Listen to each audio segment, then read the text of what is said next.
1952 पासून आजपर्यंतचा 46 वर्षाचा कालखंड हा भाऊसाहेब थोरात यांच्या जीवनातील विधायक कामाच्या उभारणीचा, कर्तृत्वाच्या फुलोऱ्याचा आणि कर्तबगारीच्या उत्तुंगतेचा काळ आहे.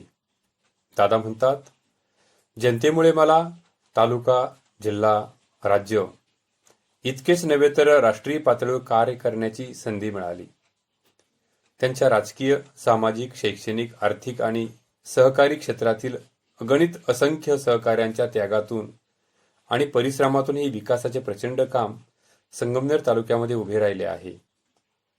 अशा महाराष्ट्रातील सहकाराचे दीपस्तंभ, थोर स्वातंत्र्य सेनानी, सहकारमर्षी भाऊसाहेब थोरात तथा दादा यांच्या अमृतगाथा या आत्मचरित्राचे वाचन मी खेमनर यशम करत आहे. भाग 1. 1947 साली देशाला स्वातंत्र्य मिळाले. गोरे अधिकारी भारत सोडून मायदेशी परतले. त्यांच्या जागी भारतीय अधिकारी प्रशासनाचे कामकाज पाहू लागले. इंग्रज अधिकारी निघून गेले खरे, परंतु कामकाजातील शिस्तीची आणि काटेकोरपणाची परंपरा अबाधित ठेवून गेले. ही परंपरा भारतीय अधिकाऱ्यांनीही पुढे बराच काळ जतन केली. माझे वडील, मी त्यांना भाऊ म्हणत असे, जोर्वे गावचे पाटील होते. जोर्वेला 5 घराण्यांकडे पाटीलकी होती. त्यांना तक्षीमदार म्हणत. प्रत्येक घराण्याकडे 10 वर्षे पाटीलकीची सूत्रे असत. 10 वर्षानंतर दुसऱ्या घराण्याकडे ही सूत्रे जात. म्हणजे तब्बल 40 वर्षानंतर पुन्हा पहिल्या घराण्याकडे पाटीलकी येत असे. 1948च्या जानेवारीमधील घटना असावी. भाऊंना कुठेतरी तीर्थयात्रेला जावायचे होते. त्या कालावधीत पाटीलकीची सूत्रे कोणाकडे तरी तात्पुरती सोपविणे आवश्यक होते. भाऊंनी रजेसाठी अर्ज केला. त्या रजेच्या अर्जात माझ्या रजेच्या काळात माझे चिरंजीव भाऊसाहेब संतोजी थोरात हे पाटीलकीची जबाबदारी सांभाळतील असे नमूद केले. एका माणसासोबत तो अर्ज त्यांनी माझ्याकडे पाठविला. अर्जावर त्यांना माझी संमतीदर्शक सही हवी होती. मला पाटील होण्यात स्वारस्य नव्हते. पाटीलकी म्हणजे एक प्रकारे हुजरेगिरीच होय अशी माझी समजूत झाली होती. शिवाय ती बांधिलकीचे जीवन आणि स्वतःच्या अशा बंधनामध्ये बांधून घेण्याचा माझा मुळातच स्वभाव नव्हता. त्यामुळे सही करणे मी नाकारू शकत होतो. तथापि मी नकार दिला असता तर भाऊंना खूप वाईट वाटले असते. कदाचित त्यांनी तीर्थयात्रेला चा विचार देखील सोडून दिला असता. तसे होऊ नये म्हणून मी अनिच्छेने का होईना भाऊंच्या रजेच्या अर्जावर माझी संमतीदर्शक सही केली. भाऊंची 15 दिवसांची रजा मंजूर झाली. त्या कालावधीत पाटीलकीची कामे पाहण्यासाठी माझ्या नेमणुकीलाही मान्यता मिळाली. भाऊ तीर्थयात्रेला निघून गेले. मी पाटीलकीचे काम पाहू लागलो. दुसऱ्या दिवशी मला समजले की या विभागाचे प्रांत अधिकारी कर्डिला यांचा जोर्वे येथे 10 दिवसांचा कॅम्प पडणार आहे. कर्डिला हे अँग्लो इंडियन होते. अत्यंत कडक शिस्तीचे अधिकारी होते. कर्डिला यांच्या दौऱ्याचा व कॅम्पचा कार्यक्रम निश्चित झाला. सर्वांची एकच धांदल सुरू झाली. कार्यक्रमाच्या तयारीसाठी, नियोजनासाठी तालुक्याच्या ठिकाणावरून सर्कल ऑफिसर, मामलेदार कचेरीतील अधिकारी त्यांच्या बग्या म्हणजे तांगे रोज जोरव्याला येऊ लागल्या. तलाठी एस्कर जागले यांची धावपळ सुरू झाली. दत्त मंदिरासमोर पटांगण चांगले साफसूफ करण्यात आले. तंबू कोठे कोठे ठोकायचे याचे नियोजन झाले. राहुट्या तंबू येऊन पडले. 2 दिवसात 7-8 राहुट्या ऑफिसचा तंबू ठोकून झाले. प्रांत अधिकारी कर्डिला ज्या तंबूत राहणार होते त्या तंबूला दुहेरी आवरण घालण्यात आले होते. एस्कर, जागले, तलाठी यांनी घोड्यांसाठी मोठ्या प्रमाणात घास, कडबा, चारा यांची जमाजमव केली होती. चंदीची व्यवस्था केली होती. जोर्व्याचे तलाठी कोळसे यांची तर सारखी धावपळ चालली होती. प्रांत अधिकारी येणार होते त्याच्या आदल्या दिवशी कॅम्पची संपूर्ण व्यवस्था पाहण्यासाठी मामलेदार संगमनेरहून स्वतःच्या बग्गीतून जोर्वे येथे आले होते. येण्यापूर्वी त्यांनी जोर्व्याच्या एस्कराला प्रथम संगमनेरला बोलावून घेतले. सोनबा यादव हा आमच्या गावचा एस्कर होता. मजबूत, दणकट शरीराचा, रंगाने काळा, चेहरा अत्यंत उग्र, गुडघ्यापर्यंत नेसलेले जाडे भरडे धोतर, अंगात गोल बंडी, तिला कधी गुंड्या नसायच्याच आणि डोक्याला पागोट्याचे वेडे, पाय अनवाणी, हातात डोक्या इतकी उंच वेताची बिनघुंगराची मजबूत काठी असा एकूण सोनबाचा अवतार. मामलेदारांची बग्गी कचेरीतून दुपारी 3च्या सुमारास जोरव्याला जाण्यासाठी निघाली. सोनबा बग्गीच्या घोड्यांच्या पुढे चालत होता. नाशिक पुणे रस्त्यावरून जोरवे गावाकडे बग्गी वळाली. त्या काळी जोरव्याचे रस्त्याची अवस्था खूपच शोचनीय होती. संगमनेर शहराची गटार ओलांडून जोरव्याला जावे लागे. पायी चालणाऱ्या माणसाला त्या गटारातून अधूनमधून ठेवलेल्या दगडांच्या उड्या माराव्या लागत जावे. डोक्यावर किंवा पाठीवर ओझे घेऊन जाणाऱ्या दगडावरून उड्या मारणे शक्य नसे. त्याला गटार तुडवीत जाण्यावाचून गत्यंतर नसे. घोट्यापर्यंत त्यांचे पाय गाळाने माखून निघत. बैलगाडा घोडागाड्या या गाळातूनच न्याव्या लागत. बग्गी गटार ओलांडून जोरवे रस्त्याला लागताच मामलेदाराच्या पट्टेवाल्याने घोडे दमटवण्यास सुरुवात केली. घोडे पळू लागले. सोनबाही बग्गीच्या पुढे पळू लागला. बैलगाडीच्या चकारी इतक्या रुंदीच्या रस्ता, बाकानाच्या पुढे सपाट काळभोर जमिनीतून जाणारा. रस्त्याला फुपाटा इतका की विचारू नका. झाडेही फार नव्हती. अधूनमधून कुठतरी एखादे झाड भर दुपारी निघाल्यास लांबवर मुरजळ दिसत असे.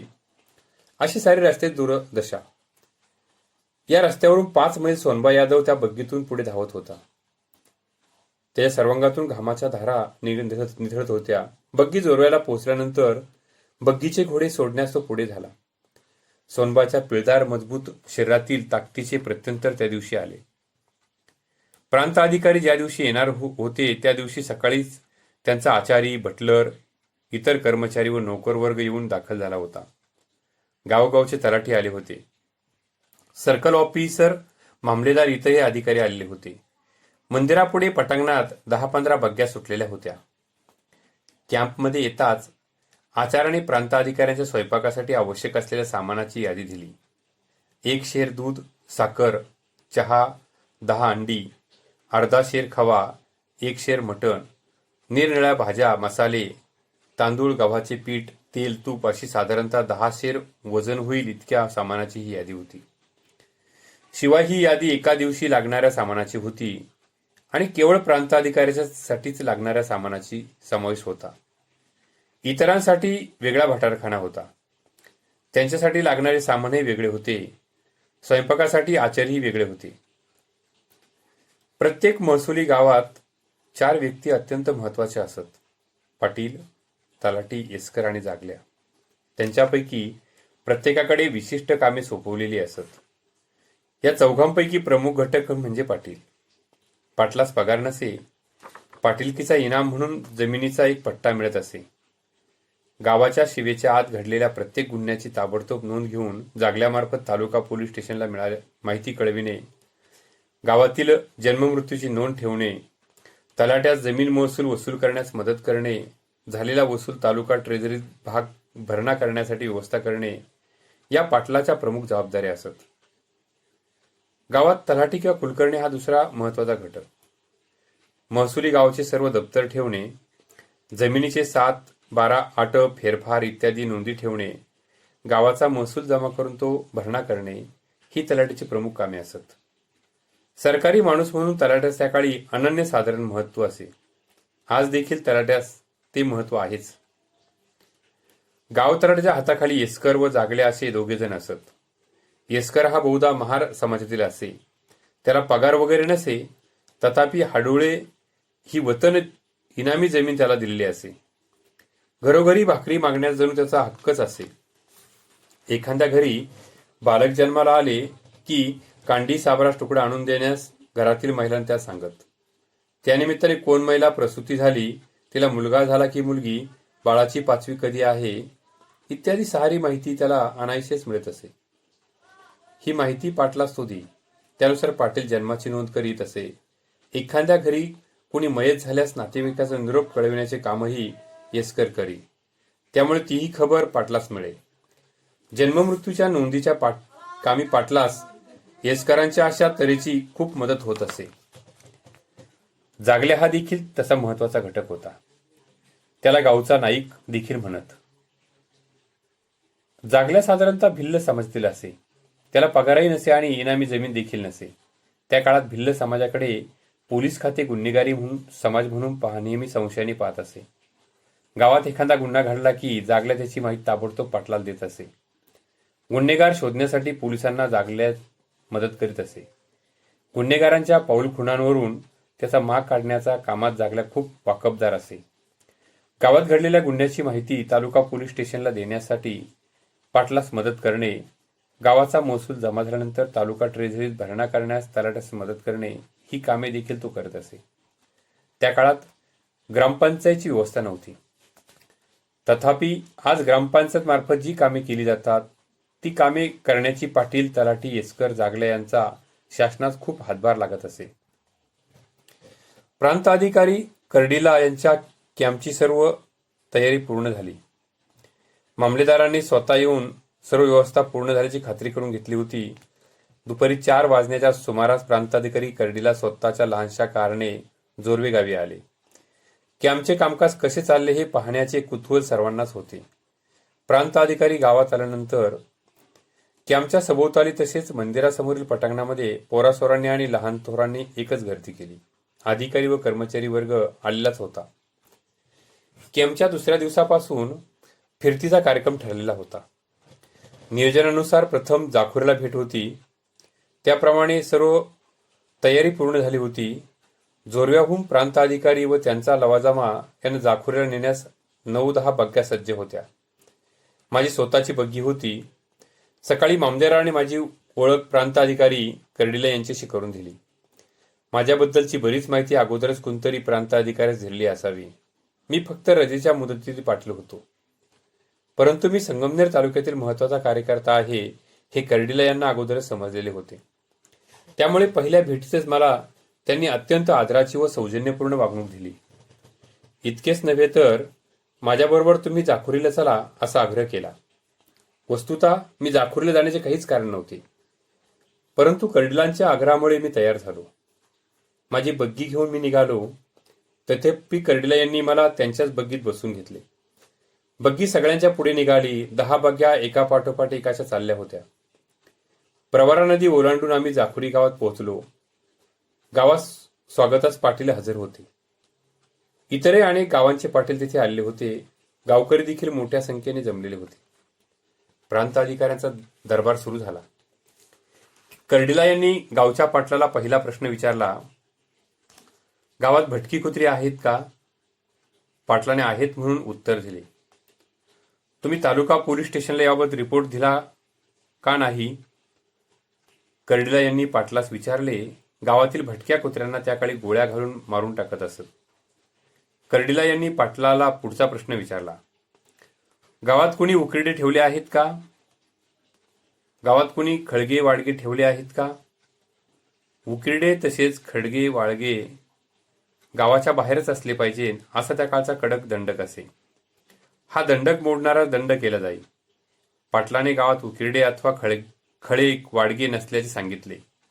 एवढी चौकशी झाल्यानंतर पाटलाने दप्तर तपासण्यास सुरुवात झाली. प्रथम जन्ममृत्यूच्या नोंदीचे रजिस्टर तपासणीला घेतले. जन्मलेल्या लोकांना कर्डिलांनी कुटुंबातील जन्म मृत्यूची नोंद सर्वांना पाटलाकडे केली आहे का याची विचारणा केली. लोकांनी होय असे उत्तर दिले. पाटील आदबीने बाजूला उभेच होते. सर्व अधिकारी देखील उभेच होते. जन्म नोंदणी रजिस्टरमध्ये बाळाची नोंद फक्त मुलगा अथवा मुलगी अशी केली होती. जन्मलेल्या मुलाचे अथवा मुलीचे नाव रजिस्टरमध्ये का लिहिलेले नाही? कर्डिलांच्या या प्रश्नावर पाटील थोडेसे गोंधळले, गडबडले. काय उत्तर द्यावे हे त्यांना सुचेना, म्हणून त्यांनी मौन बाळगले. खरे तर मूल जन्मल्याबरोबर त्याचे नाव कोणी ठेवत नाही. बाळाचे नामकरण नंतर केले जाते. त्यानंतर नोंदवहीत त्या बाळाचे नाव नमूद करण्याचा प्रश्नच निर्माण होत नाही. अर्थात हे पाटलाला सुद्धा माहीत होते, परंतु गोंधळल्यामुळे त्यांना उत्तर द्यावायचे सुचेना. नंतर तलाठ्याच्या दप्तरात तपासणी सुरू झाली. खरेदी विक्री व्यवहाराप्रमाणे सर्वांच्या नोंदी झाल्या आहेत का? भाऊ वाटणीच्या नोंदी यथास्थित झालेल्या आहेत काय? असे कर्डिला यांनी गावकऱ्यांना विचारले. काही फेरफार नोंदी वाचून दाखवून त्या बरोबर आहेत का याची विचारणा केली. नोंदी संबंधाने कोणत्या काही तक्रारी आहेत का हे देखील विचारले. कोणीही काही तक्रार केली नाही. उलट सर्व नोंदी बरोबर आहेत असे उत्तर दिले. पिकांच्या आणीबाणी संबंधी मात्र 1-2 गावकरी बोलले. गेली 2 वर्षे पाऊस नाही, पिके नाहीत, त्यामुळे आणेवारी कमी असावी अशी त्यांनी मागणी केली. त्या संदर्भात मी कर्डिला यांना सांगितले की लोकांची ही मागणी अत्यंत रास्त आहे. सुमारे 3 तास हा दरबार चालू होता. अशा प्रकारे 8 दिवस प्रांताधिकारी कर्डिला यांनी गावोगावी जाऊन प्रत्यक्ष दप्तर तपासणी केली, माहिती घेतली, लोकांच्या तक्रारी, मागण्या ऐकून घेतल्या. शेवटच्या दिवशी जोर्वे गावची तपासणी होती.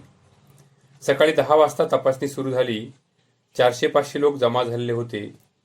आजूबाजूला 10-15-20 गावांचे तलाठी व इतर कर्मचारी तसेच सर्कल इन्स्पेक्टर, तालुक्याचे मामलेदार असे सर्वजण हजर होते. रोजच्या प्रमाणेच अत्यंत कडक आणि काटेकोर तपासणी झाली. लोकांना जमिनीच्या नोंदी संबंधीच्या तक्रारी विचारण्यात आल्या. काही जणांनी आपल्या तक्रारी मांडल्या. विशेषतः गावाच्या रस्त्याबाबत, शिवेबाबतच्या तक्रारी मांडण्यात आल्या. कर्डिला यांनी त्याबाबत मामलेदारास लगेच काही सूचना केल्या. कोल्हेवाडी, खराडी गावच्या रस्त्यासंबंधाने काही तक्रारी होत्या. रस्त्यावर अतिक्रमण करून काहींनी तेथे पिके घेतली होती. या तक्रारीची दखल घेऊन कर्डिला यांनी मामलेदारास ताबडतोब कार्यवाही करण्यास फरमावले.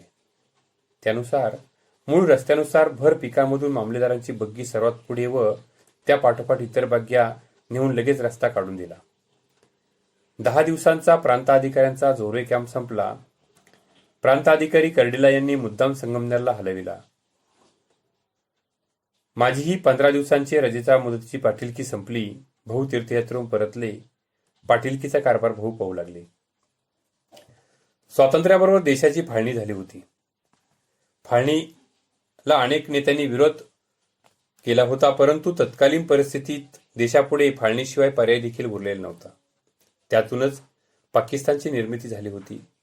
निर्मितीच्या वेळेस पाकिस्तानातील राजधानी उभारणीच्या 55 कोटी रुपये भारताने पाकिस्तानला द्यावेत अशी मुस्लिम लीगची मागणी होती. खरे तर हा प्रस्ताव बहुसंख्य भारतीय नेत्यांना आणि जनतेलाही अमान्य होता. तथापि त्या वेळच्या परिस्थितीतून मार्ग काढण्यासाठी महात्मा गांधींनी सदर प्रस्तावास मान्यता दिली. हा प्रश्न आता निकालात निघाला असे वरवर वाटत असताना लोकांमध्ये मात्र प्रक्षोभ वाढत होता. दिनांक 30 जानेवारी 1948 रोजी महात्माजींची हत्या झाली. हत्येची बातमी रेडिओवरून सर्वांना समजली आणि एकच हल्लकल्लोळ उडाला.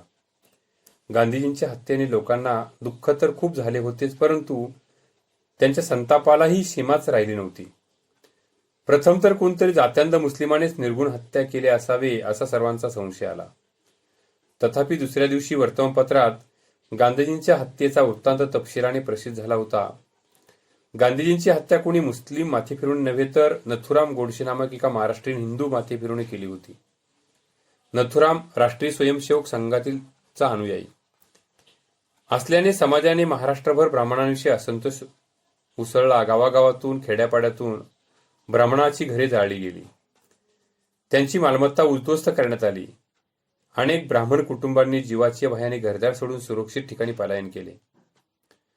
संगमनेरमध्ये खूप तणाव निर्माण झाला होता. तथा तेथेही ब्राह्मणांविरुद्ध काही गडबड उडते की काय अशी अधिकाऱ्यांनी शंका आणि भीती वाटत होती. गांधीजींच्या हत्येनंतर 3ऱ्या दिवशी संगमनेर पोलीस स्टेशनचा हवालदार माझ्याकडे आला व माझ्यावर 1 महिन्यासाठी भाषणबंदीचा हुकूम बजावला. त्या हुकमावर प्रांताधिकारी कर्डिला यांची सही होती. सुदैवाने संगमनेरमध्ये कोणतीही अनुचित घटना घडली नाही. महात्माजींच्या हत्येनंतर 10व्या दिवशी संगमनेरमध्ये बंद पाळला गेला. शहरातील व खेड्यापाड्यातून आलेल्या लोकांना प्रचंड मिरवणूक निघाली. संगमनेरमधील त्यावेळच्या राष्ट्रीय स्वयंसेवक संघाचे मुख्य अनुयायी संत गणपुले यांच्या घरासमोरून मिरवणूक जात असताना लोक काबूत राहावे यासाठी मिरवणुकीचे नेतृत्व करणारे दत्ता देशमुख, राम नागरे, भास्करराव दुर्वे यांनी खूप काळजी घेऊन कोणताही अनिष्ट प्रकार घडू दिला नाही. मिरवणूक शांततेने प्रवारा म्हाळुंगी संगमावर गेली. तेथे महात्माजींच्या हत्येचे निषेध करण्यासाठी खूप मोठी सभा झाली. हजारोंच्या संख्येने लोक सभेसाठी उपस्थित होते. संगमनेर वासियांच्या वतीने दशक्रिया देखील करण्यात आला. दत्ता देशमुख यांनी या दशक्रिया प्रसंगी स्वतः क्षौर करून घेतली. 1943 मध्येच भाऊ आणि नाना यांनी जमिनीच्या वाटण्या करून घेतल्या होत्या. कुटुंबही विभक्त झाली होती. दोन्ही कुटुंबांना राहण्यासाठी जागा नव्हती. जमिनीच्या मध्यभागी कुंचवटा होता. त्या ठिकाणी दोघांनीही वस्ती करायची ठरविले. 2 प्लॉट पाडले. दोघांनीही घरांचे बांधकाम काढले. प्रत्येकी 10-10 खणांचे बांधकाम करायचे ठरले. घराचा आकार चौकोनी धरला. पाया घोतला. पायासाठी आणि भिंतीसाठी कोल्हेवाडीच्या खाणीतून दगड वाहून आणले. घराचे गौंडी काम शंकर इंगळे यास दिले. शंकर काही कसबी कारागीर नव्हता. केवळ दगडावर दगड मांडून कशाबशा भिंती त्याने उभ्या केल्या.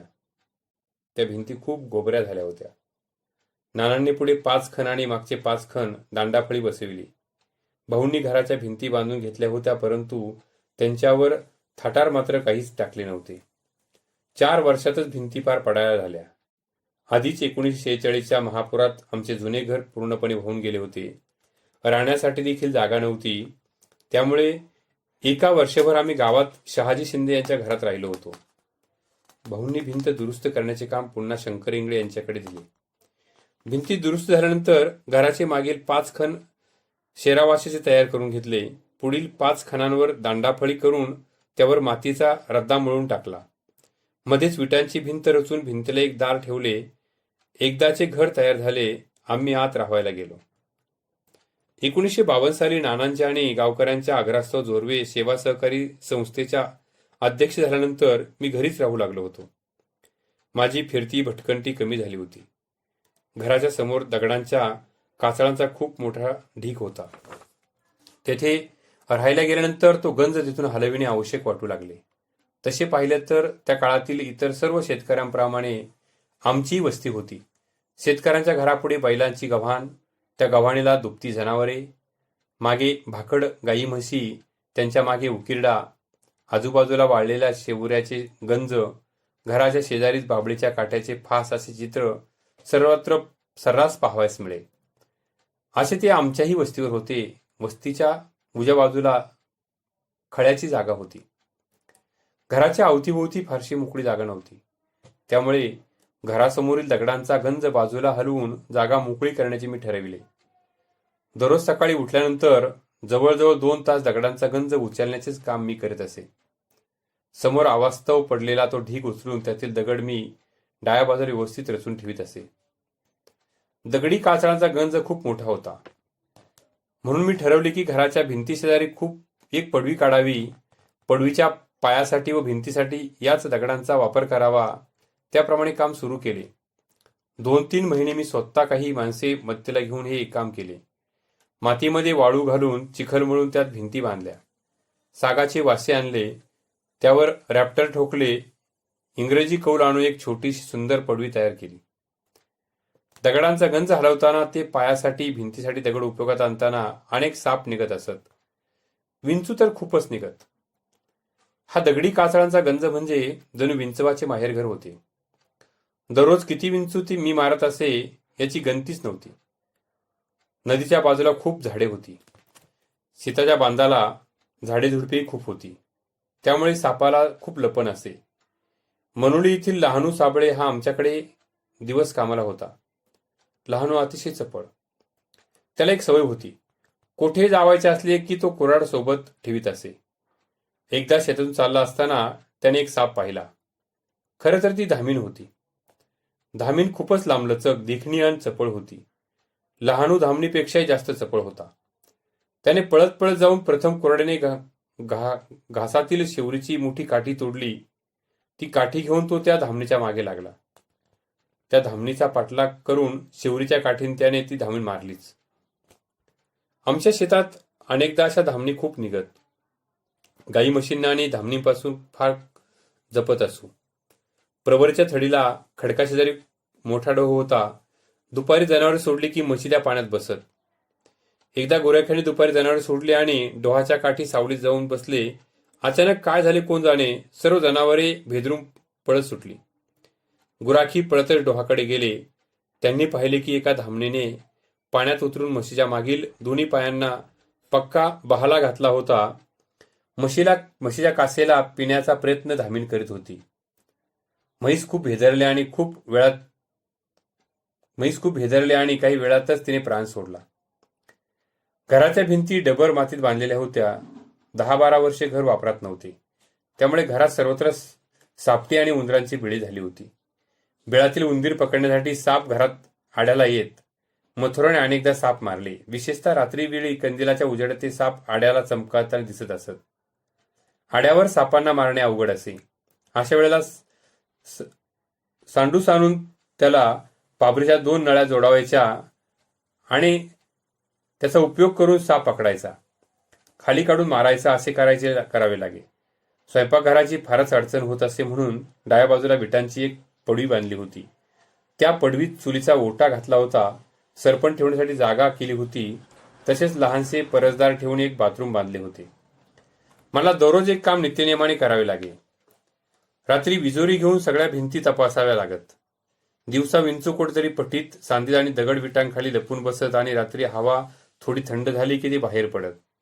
दररोज 5-6 तरी विंचू मारले जात. मथुराचे बाळंतपण कोठे करायचा हा प्रश्न उभा राहिला होता. आमच्या घरी तशी सर्व अडचणच होती. माझी मावशी संगमनेर खुर्द येथील लक्ष्मण गुंजाळ यांना दिली होती. मावशी अतिशय कष्टाळू. संगमनेर खुर्दच्या टेकडीवर त्यांचा वाडा होता. मथुराला बाळंतपणासाठी मावशीकडे ठेवण्याचे मी ठरविले.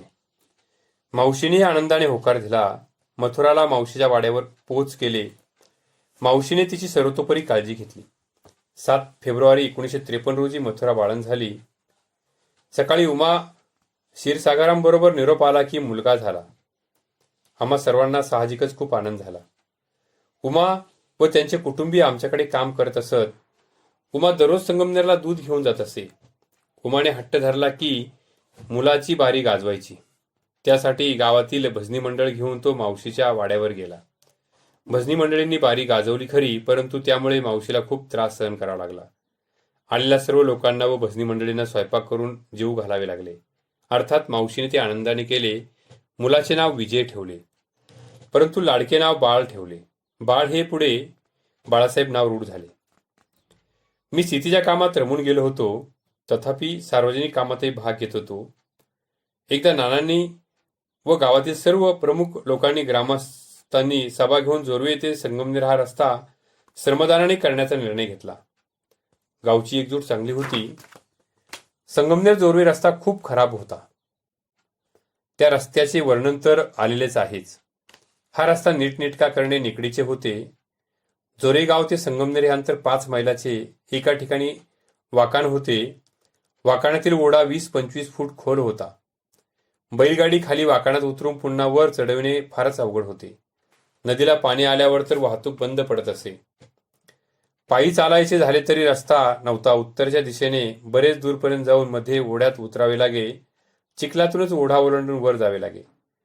गाळ तर इतका असे की पायी चालणे सुद्धा अवघडच होते. मी एकदा संगमनेरला निघालो.